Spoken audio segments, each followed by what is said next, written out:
Okay. Just one item for all of you at the top, and I just have a hard out at 5 of, but I think we can get around to everybody in the room. Today, the president spoke with New York City Mayor Eric Adams to express his heartfelt condolences and offer his support following yesterday's devastating fire at a Bronx apartment building, which took the lives of at least 19 people. In the wake of this terrible tragedy, the president wanted to reach out to offer comfort and also offer support in case there's anything the mayor needs. Our hearts go out to everyone who was impacted, and we're very appreciative of the heroic work of the first responders who were on the scene so quickly. I know some of you have asked about assistance. I'm not aware of any requests for federal assistance, but of course we will let you know if there's anything to share, and we will remain in close contact with leaders there as well. With that, Zeke, why don't you kick us off? Thanks, Jen.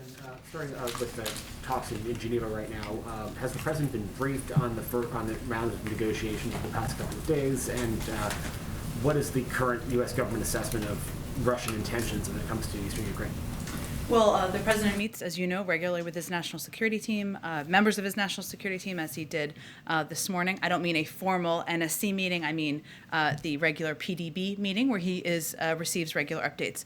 As you know, those talks just ended late this morning. I think you probably have all seen Deputy Secretary of State Wendy Sherman did a briefing following the conclusion of those as well.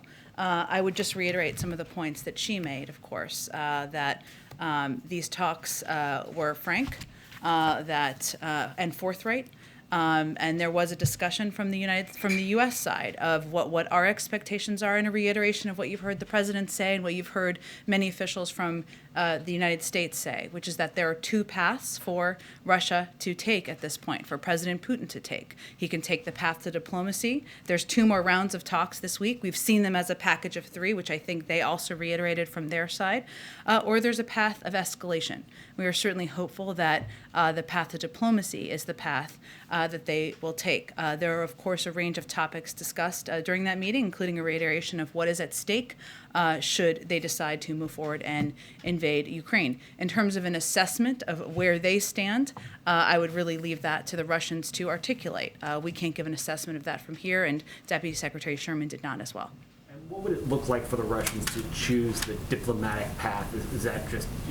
Does that mean they have to withdraw some of their forward deployed forces on the border with Ukraine in order to have that more sustained engagement, or is it just not invading further would keep the diplomatic pathway conversation alive?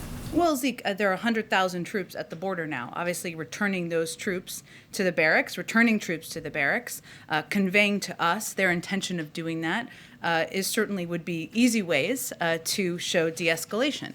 As I noted a little bit earlier, we see this as a path, as a set of 3 rounds of conversations that will occur this week.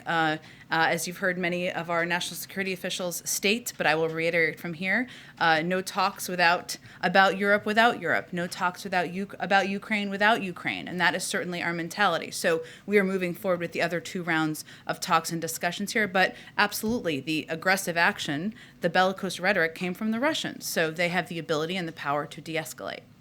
Turning to the president's trip tomorrow to Atlanta, Kareem got this question on the plane on Friday, but a number of advocates for voting rights and other issues down there have said the president should not come down unless he has a plan to actually pass voting rights legislation. What is the president's plan to pass that, or is he going down there without a plan? Well, his plan is to sign voting rights legislation into law. That requires a majority of senators to support it, even if there are changes to the Senate rules, which is something the president has expressed an openness to. But let me give you a little bit of a preview of what people can expect to hear from him tomorrow. I would just note that the backdrop of where he's going is vitally important here as we were planning the trip. It's in a place with profound civil rights history, the Atlanta University Center Consortium on the grounds of Clark Atlanta University and Morehouse College in Atlanta. The president will forcefully advocate for protecting the most bedrock American rights, the right to vote and have your voice counted in a free, fair, and secure election that is not tainted tainted by partisan manipulation. He'll make clear in the former district of the late Congressman John Lewis that the only way to do that are for the Senate to pass the Freedom to Vote Act and the John Lewis Voting Rights Advancement Act. He will follow his remarks from last week on the anniversary of January 6th, where he did touch on voting rights and that fundamental importance of protecting that right, when an unprecedented insurrection sought to violently overturn the outcome of what the Trump administration's top election security officials confirmed was the most secure election in history, by saying that he will stand in the breach and keep fighting for the soul of America. And he'll also describe this as one of the rare moments in a country's history when time stops and the essential is immediately ripped away from the trivial, and that we have to ensure January 6th doesn't mark the end of democracy, but the beginning of a renaissance for our democracy, where we stand up for the right to vote and have that vote counted fairly, not undermined by partisans afraid of who you voted for or try to reverse an outcome. I would also note one other piece I think you will hear more from him on tomorrow is he's quite focused on how ensuring the American people understand what is at stake here. Sometimes we all shorthand legislation or shorthand what we're talking about, and protecting the fundamental right to vote means he's going to also talk about what the changes have meant in states like Georgia across the country, what is at stake for voters in Georgia and other states across the country, and why this is so imperative it move forward. And lastly, Senator Schumer set a deadline of a week from now for the Senate to pass this legislation or change Senate rules. The president optimistic that that could happen on that time frame, or does he think that that is maybe too ambitious? Well, he's going to continue to work in lockstep with Leader Schumer on moving this vote forward. But beyond that, we're taking it day by day to press for the vote to happen and to be successful. Go ahead. Just following up on some of those questions. So on Atlanta, will Stacey Abrams be joining the president during any of these remarks? Andrea, no, we'll have a list. There will be a number of elected officials joining us, traveling, and also there. I think we're still finalizing that list, and we will venture to get you that as soon as possible. Okay. And then just our favorite topic is the Fed nominations that we were expecting in December. Can you give us any kind of guidance on when we could expect those? We hope to. A little bit more specific than soon. I wish I had something more specific to deliver to you today, but I can just continue to reiterate, the president looks forward to announcing those soon. Okay, and then just on the Fed issue, Elizabeth Warren has spoken out about reports that indicate that Governor Clarida made some purchases and sales and is calling for greater transparency. Is this an issue that the president is engaged on? And do you think it's time for a kind of a more serious look at what the rules are that govern the Federal Reserve's actions and of its top officials? Well, we and the president deeply respect the independence of the Federal Reserve, and we're not going to comment on recent developments. But I can say, broadly speaking, the president believes that all government agencies and officials, including the Federal Reserve, including independent agencies, should be held to the highest ethical standards, including the avoidance of any suggestions of conflicts of interest. The Fed is obviously an independent agency, as I've stated a few times. It has its own ethics rules and requirements, including the new rules issued in October to address conflicts, and so we defer to that agency about any specific follow-ups. And just to follow up on the issue, on that issue with the Fed, so I understand it's an independent agency, but if an independent agency if officials at an independent agency are not following the rules to the letter, or if those rules don't seem like they're covering the whole thing, is it time to take a closer look, even beyond what happened in October? Well, again, Andrea, I think the president respects the independence of the Federal Reserve.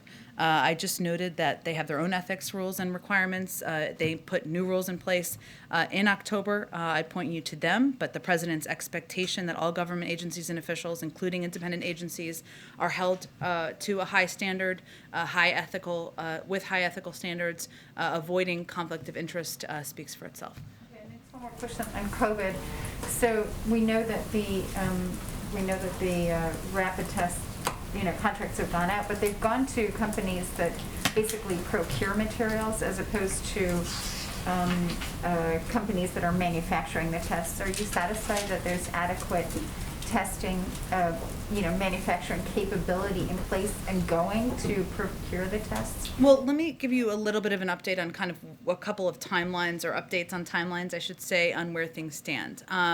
We're working closely with manufacturing distributors to understand what they can ship and by when, as well as actively working through the timelines for distribution. As you kind of touched on there in your question, there are several components of this. So we want to ensure that there's not only that physical test, but the ability to distribute them, which is what we're working through right now.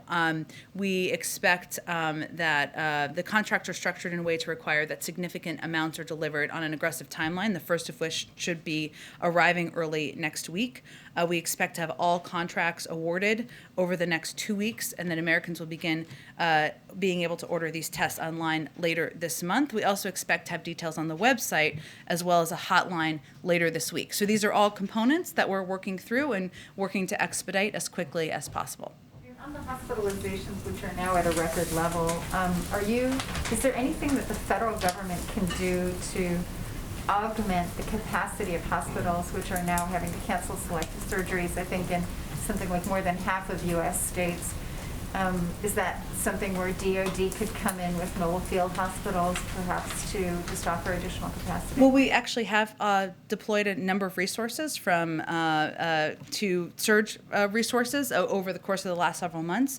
We will continue to do that, and we're working with local health authorities, state leaders, local leaders to determine where there are the greatest needs. But we have deployed a range of resources, many of them through FEMA, to ensure that local communities who have higher surges or needs in different ways, I should say, have resources from the federal government. Go ahead. On the kind of nascent bipartisan talks related to kind of a more scaled-back, targeted approach on the Electoral Count Act, your colleague, Mr. Bates, was quite definitive that wasn't really an option the White House was pursuing right now. It certainly was no substitute, I think, to use his words. As part of the reason for being so definitive on that is that you don't want an off-ramp for two Democratic senators in particular to point to instead of considering a rules change to the Senate. I've always known my colleague, Mr. Bates, to be definitive. I don't know if you all experienced that as well, but I think what our position is from here, and what the position of many advocates for voting rights and many Democrats on the Hill is that it is not a substitute. And we should not treat it like a substitute, because the two bills that the president will talk about tomorrow have essential components of them that will protect people's fundamental rights, expand access, ensure that people know that when they vote, it will count and not be overturned. And we want to be very clear with the public that it is not a replacement or a substitute. Senate Minority Leader Mitch McConnell has declared war on this effort over the course of the last several weeks on the Senate floor. His office put out a lengthy memo last night that said, in part, Democrats will try to use, quote, fake hysteria to break the Senate and silence millions of Americans' voices so they can take over elections. The president's been a little sharper towards Republicans. Do you have a response to that memo and Leader McConnell? It is pretty ironic. If making it more difficult to vote is not silencing the voices of people, words that Senator McConnell used, I don't know what is. I also think it's important to note here, if you look back at Leader McConnell's record from the past, he has a pretty strong record of supporting voting rights. And what has changed? That's a question for him, less for us. But I will give you a few examples. 2004, Leader McConnell.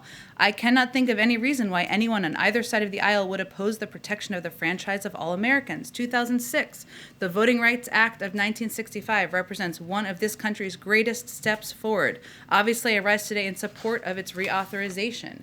Again, 2006, he wrote in his memoir that he was overwhelmed to witness such a moment in history when the Voting Rights Act passed in 1965. So I use those examples to remind people that this should not be a partisan issue, protecting people's fundamental voting rights, that people should be protecting them and standing up for Americans of all political stripes. That is what we are working to do. And what we're talking about here is fighting against the big lie that was perpetuated after January 6th in in around January 6th, I should say, by far too many Republicans in Congress, and it has resulted in states across the country putting in place more laws that are making it more difficult to people to exercise their rights. We don't think that is right. We don't think that is a political issue. It is a fundamental right in this country, and it should be. One more, just on Build Back Better, because I have to ask about that at the press briefing. Look, I understand you guys can walk and chew gum at the same time, but in talking to Democrats in both chambers, some over here as well, there's just not a lot of sense that the conversations you guys have said are ongoing right now are going at a pretty significant clip or are substantive at this point. So where are you guys, and what are the next steps here? Well, our conversations are continuing behind the scenes at a staff level. And I can assure you that, and assure the American people, that the president is going to continue to press to get Build Back Better done, to ensure that we are lowering costs for Americans across the country. Most importantly, to ensure we are lowering costs for Americans across the country on child care, on elder care, on health care, addressing the climate crisis.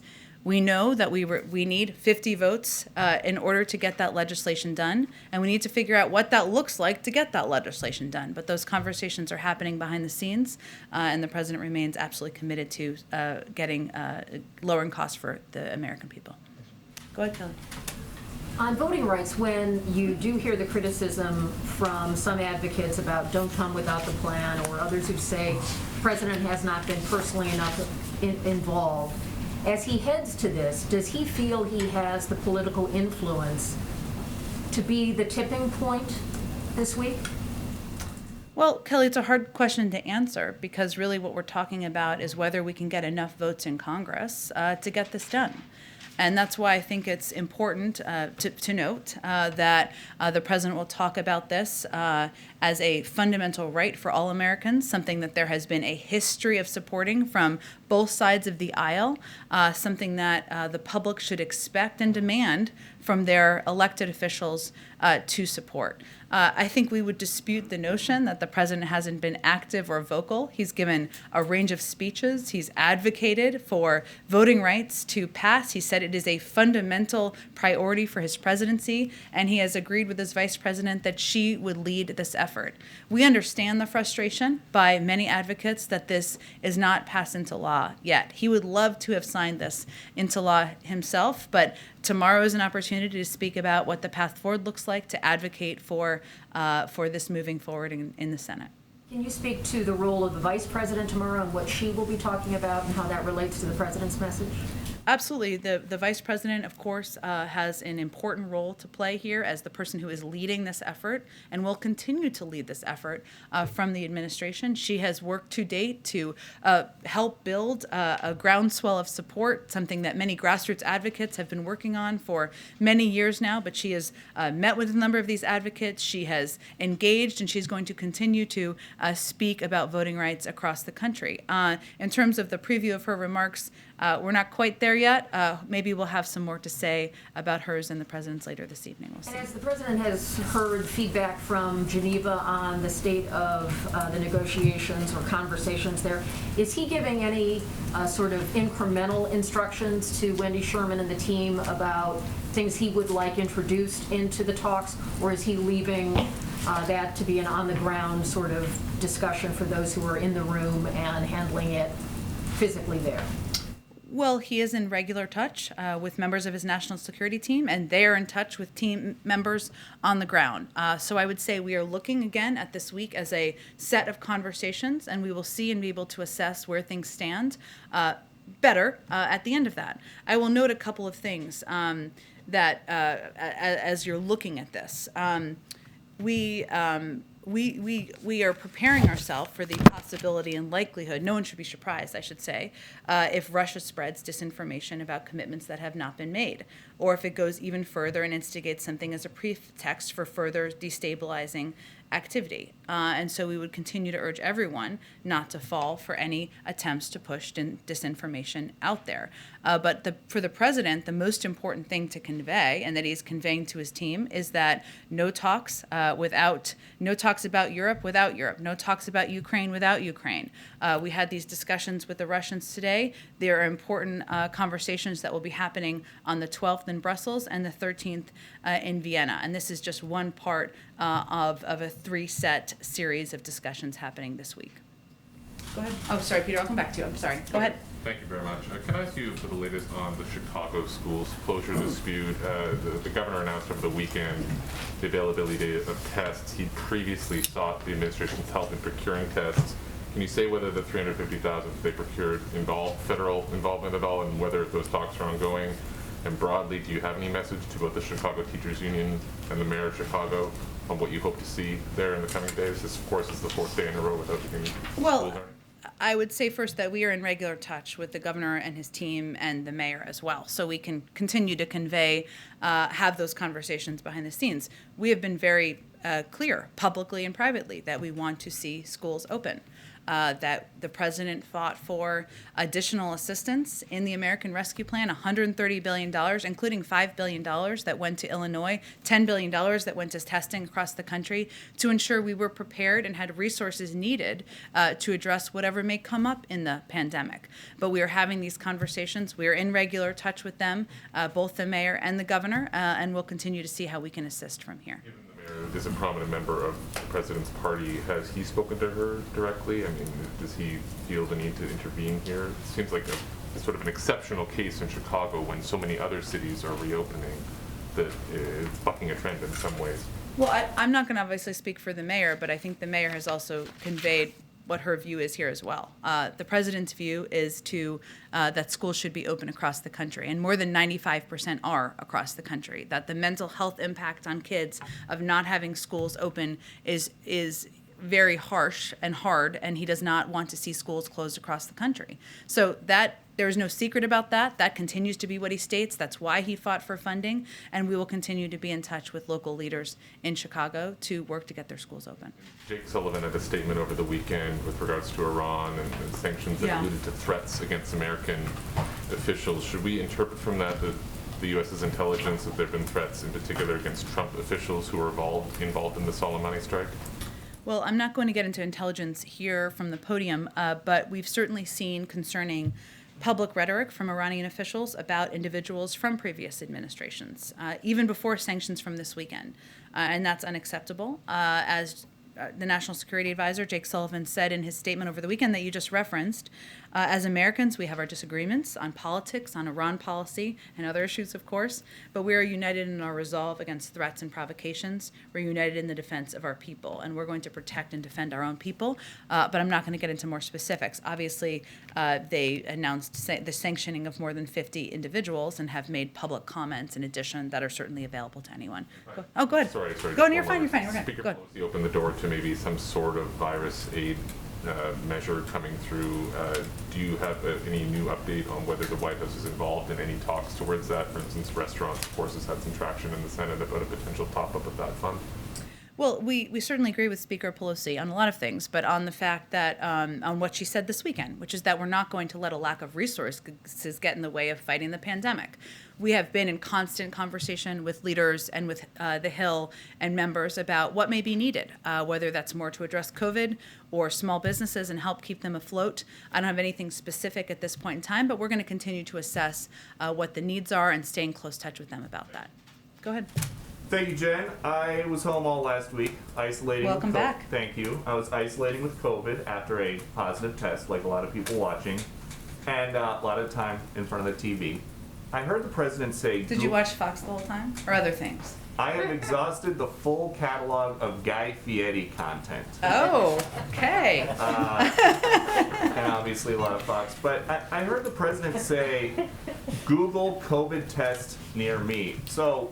somebody isolating with COVID, I did that, and the appointments everywhere were completely jammed. So why is it that you guys were so unprepared for the need for testing after the holidays? Well, Peter, I'm happy to see you back and well. I would second say that there has been a massive surge in cases, as you know, and we're a part of, in DC and New York. And there's been an unprecedented, and other parts of the country as well, there's been an unprecedented demand for tests. So what we have done over the course of the last few weeks, even before that, is the president quadrupled our testing capacity since the summer. We opened 20,000 sites across the country, and we have also opened additional federal sites, including one in D.C. only recently. He's also provided, we've also in the process of sending 50 million tests out to community health centers and rural health centers, and now we're in the process of finalizing contracts for 500 million tests. What can I make one more point, and then you can go next? I would just note where we have come from. If you look to a year ago, there were no tests, or maybe one, depending on the timeline, that was available on the market. Now we have 9.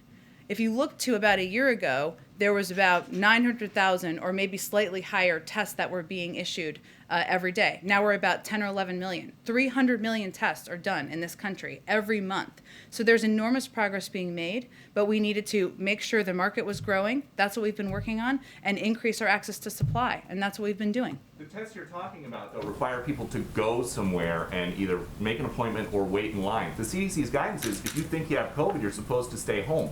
You guys said you were going to mail free tests to people that need them. The president's there on television talking about a winter of severe illness and death.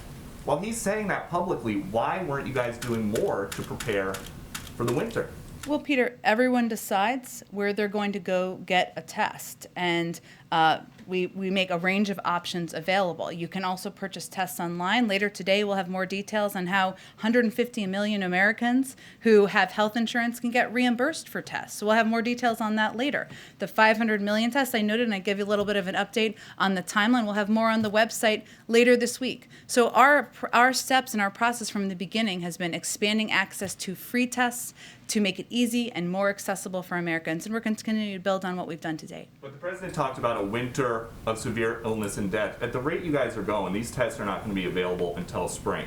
So will you admit that these free tests you guys promised are not going to be ready until after the Omicron surge? I think I gave an update earlier that we'll start to have tests out the door in the coming weeks, very soon. And Okay. again, that's not the only place people can get tests. There are a range of ways people can get tests online. Again, you'll know more about how you can be reimbursed for those tests from here. Go to different sites. There are federal sites opening up all around the country. And we understand that you guys plan to rely on the Postal Service to send out these free tests whenever they're ready. But the Postal Service says they're going to have a staffing shortage because of your vaccine mandate. So would you pull back on the vaccine mandate if it meant getting people these free tests sooner? The Postal Service also delivered 98, 99% of packages on time in advance of Christmas. And their leaders have also said they're eager to take on this challenge. So we welcome that, and we're looking forward to working with them to get these tests out to the public. And I understand that the science says that vaccines prevent death. But I'm triple vaxxed, still got COVID. You're triple vaxxed, still got COVID. Why is the president still referring to this as a pandemic of the unvaccinated? Well, I think, Peter, there's a significant difference between, and you just experienced this, and not to expose your public health experience, but I can speak to mine as well. I had been triple vaxxed. I had minor symptoms. There is a huge difference between that and being unvaccinated. You are 17 times more likely to go to the hospital if you're not vaccinated, 20 times more likely to die. And those are significant, serious statistics. So yes, the impact for people who are unvaccinated is far more dire than those who are vaccinated. Will the president update his language at some time to be more reflective of the fact that people who are triple vaccinated are catching and spreading COVID? I think the president has said, as have we a number of times, that there will be breakthrough cases. There will be people who get COVID here, at different media organizations, at companies around the world, around the country, who have been vaccinated. But there is a significant difference between being hospitalized or dying and being vaccinated with more mild symptoms. And then last one, you guys have been very aggressive countering COVID misinformation. So what do you guys think about COVID misinformation coming from the Supreme Court And Sonia Sotomayor's false claim that over 100,000 children are in serious condition, many on ventilators. Well, I'm not going to speak to Supreme Court arguments or statements made in those arguments, but I will tell you that what is at stake here is our effort to protect health workers and, most importantly, protect patients with the CMS rule, and also to make workplaces safer with the OSHA rule, which we have confidence in our legal argument for. So I will leave it to them to decide, but that's what's being argued now. Go ahead. I know getting ahead of the president before a major speech is one of your favorite things to do. With that being said, I'm going to try this question anyway. You mentioned that over the past year, President Biden has expressed more openness about taking a look at filibuster rules, especially when it comes to voting rights. Is that a topic you expect him to directly address tomorrow and get into? Yes. Is there an announcement in terms of whether he'll be more forceful or whether he'll have any specific thing to say other than I'm open to the idea? The president has spoken to this issue a number of times, as I've said before, including as recently as December, where he said that if that is how we get this done, I'm open to that. But again, he's working on his speech. You'll have to tune in tomorrow and see what he has to say. Has he had any specific conversations with senators about this legislation, about a rules change in the past couple of weeks? We're in regular touch at a range of levels with senators. I'm not going to detail those further. And then last question, any response to a recent statement from Senator Sinema's office indicating she would not be in favor of changing the rules in dealing with these two pieces of legislation? Look, I think that everyone is going to have to take a hard look at where they want to be at this moment in history as we're looking at efforts across the country to prevent people from being able to exercise their fundamental rights. Go ahead. Jen, in previewing the president's speech earlier today, you said that he will forcefully advocate for the voting rights. Last week's speech on January 6th, the president's speech then was viewed as pointed and forceful. In terms of the tone of tomorrow's speech, should we expect something along those lines? Well, I would say that the president will certainly be clear about what is at stake here and how important it is to protect people's fundamental rights across the country.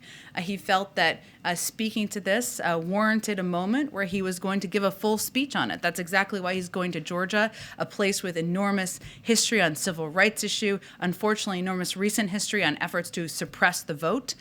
So that is why he's going there. But January 6th, it's all connected in his view, was certainly a day where he needed to speak very clearly about the role of his predecessor. And just one on COVID, could you expand just a little bit about on what the president said last Friday when he was asked about controlling COVID? When he mentioned the new normal, was he moving away from his campaign pledge of shutting down the virus or changing the messaging at all about COVID-19? What he's referring to is the fact that we have now, we're in a different place than we were a year ago. More than 200 million Americans are vaccinated. More than 71% are fully vaccinated. More than 80% or a little higher than that have had a first dose. We have a range of tools at our disposal, including antivirals and other treatments. So we're going to continue to expand that, but we are in a different place than we were a year ago. Go ahead. Does the president feel that forceful speech that he gave last week, does that raise the bar for getting something done? I mean, he's been talking about this for months. He had a speech in July in Philadelphia. Nothing's happened. Has he basically raised expectations here? About giving good speeches or about passing the voting reform? I think he believes the stakes should be raised. He wouldn't be going to Georgia tomorrow, a place where there is enormous history of civil rights leaders, of his friend John Lewis advocating for fundamental rights, including voting rights, if he wasn't ready and prepared to elevate this issue and continue to fight for it. The administration has said that schools have the resources to remain open, yet we're seeing closures, including Chicago. There's still a lot of teachers staying away, either due to illness or fears, other school personnel. So what is the White House prepared to do in the event of other school closures due to lack of personnel? Well, I think it's important to note that more than 95% of schools across the country are open.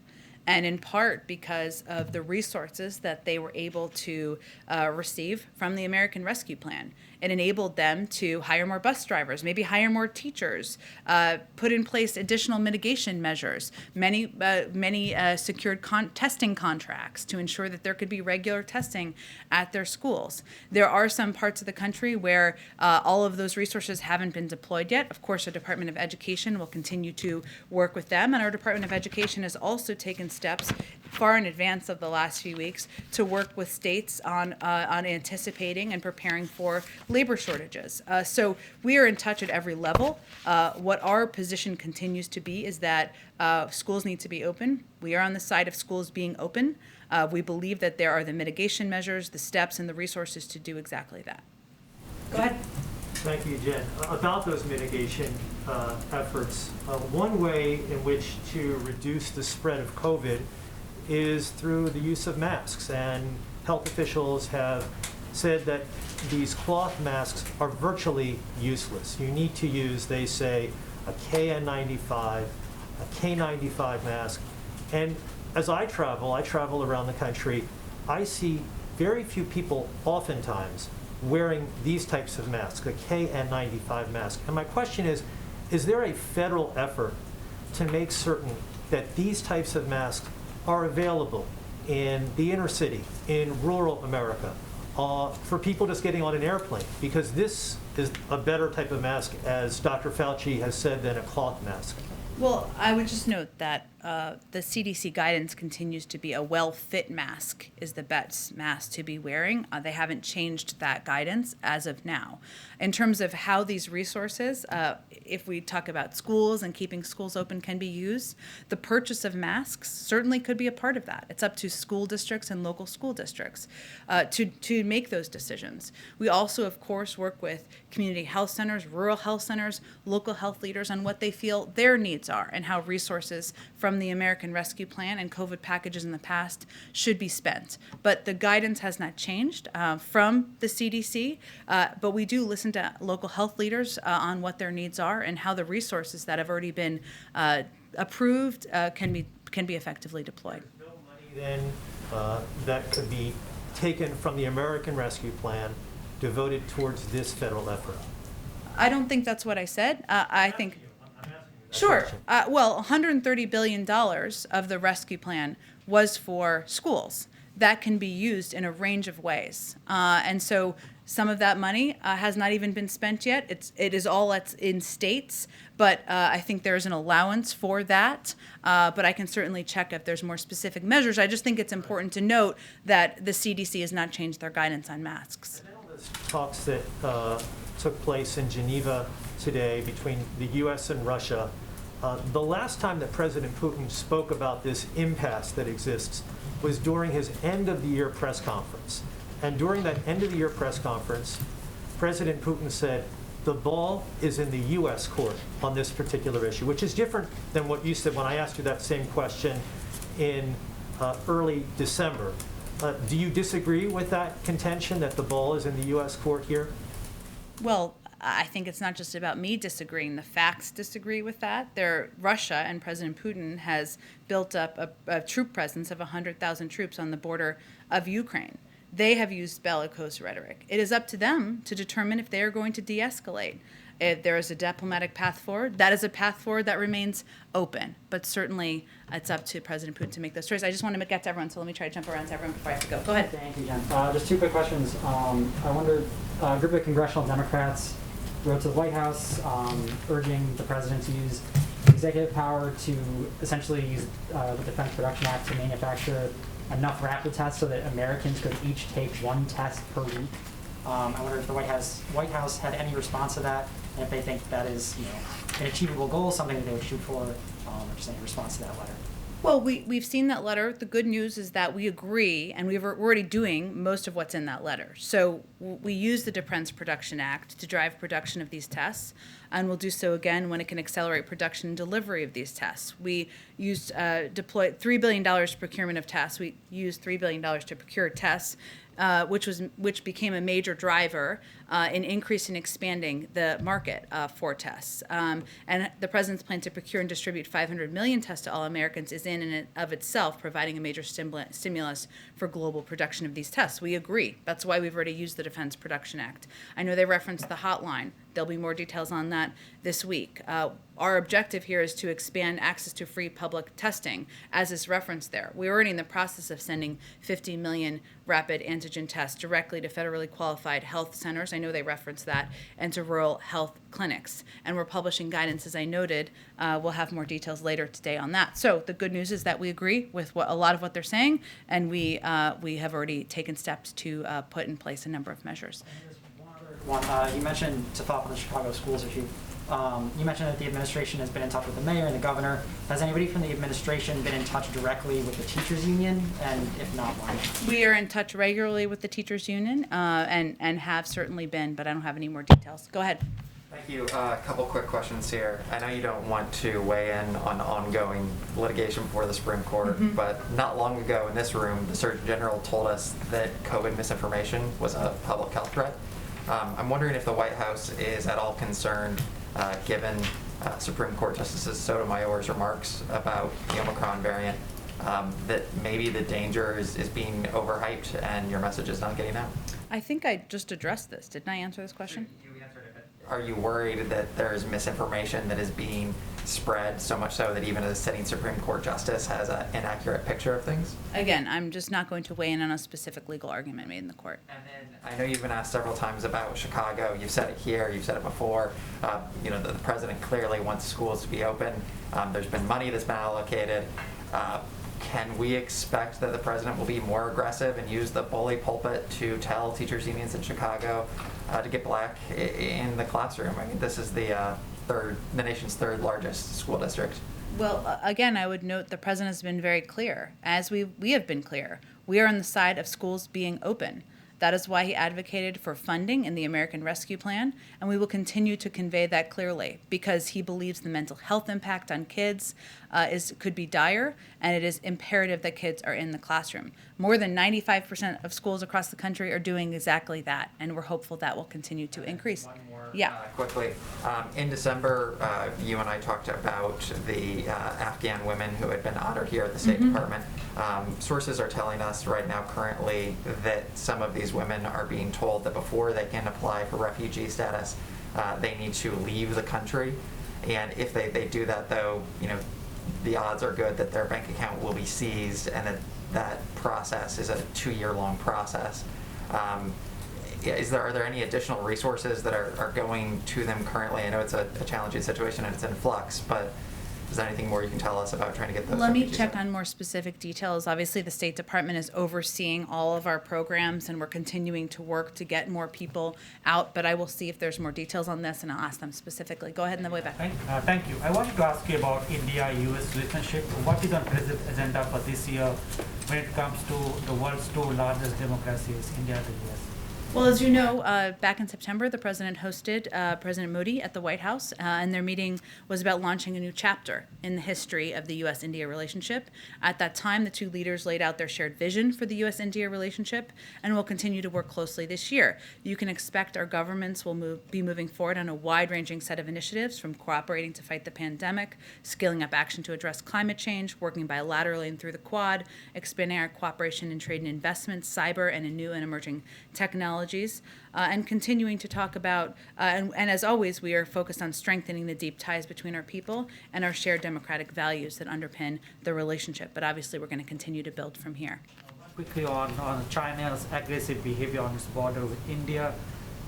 Does this come into your talks with the Chinese? Is the U.S. sending any message to the Chinese on this? Well, we continue to closely monitor the situation. We continue to support dialogue and peaceful resolution of these border disputes. We've been pretty clear how we view Beijing's behavior in the region around the world. We believe it can be destabilizing, and we're concerned by the PRC's attempt to intimidate its neighbors. We'll continue to stand with our partners on that. Last one. Go ahead. Goldman Sachs is saying that there's going to be 4 rate hikes this year. The Federal Reserve indicated maybe 3. If they move a quarter of a point, the Committee for Responsible Federal Budget says that 3 hikes would add an additional $175 billion a year to a debt payment alone. So does this change the thinking of the White House in terms of how much spending the president wants to do as the rate hikes start to come in? Well, first, I always like to say monetary policy is the purview of the Federal Reserve, and we respect their independence. Interest rates have been, kind of as you touched on there, at historically low levels during the pandemic. We always knew that as the economy recovered and gained strength, interest rates would rise to more historically typical levels.